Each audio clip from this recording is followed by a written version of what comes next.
Of a bill that seeks to strengthen their role in the running of institutions in what they project would help reduce cases of mismanagement, corruption, and help detect vices in time. Institute of Internal Auditors of Kenya Chairperson David Wagacha says auditors usually come in when vices have already been committed, and they are now seeking involvement in operations to help detect and prevent misuse of resources. 10%.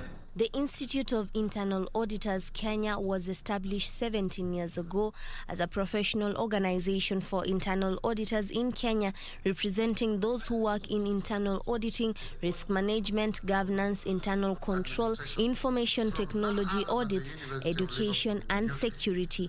Internal auditors say they usually come in to audit accounts after vices have already been committed. If you look at a company, the internal auditor is a senior management, then they are able to oversight, and they're able to review controls, governance issues, risk issues, and compliance issues, and report to management and to the board.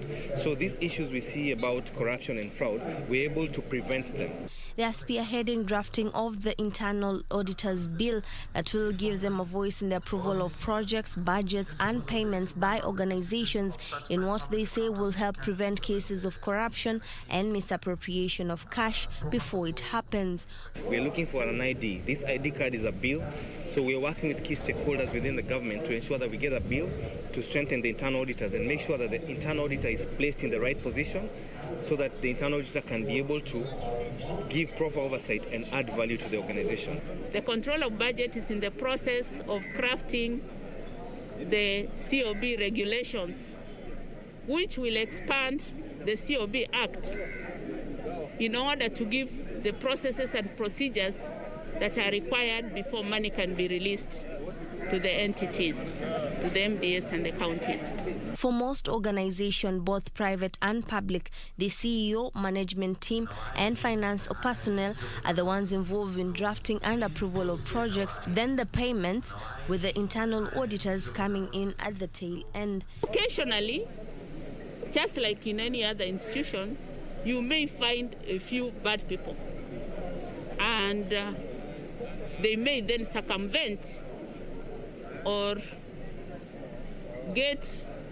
use the weaknesses in an institution to their advantage. He's also challenging auditors to embrace technology in their professional work. An internal auditor would need a risk management software, audit management software, and data analytics software. And finally, as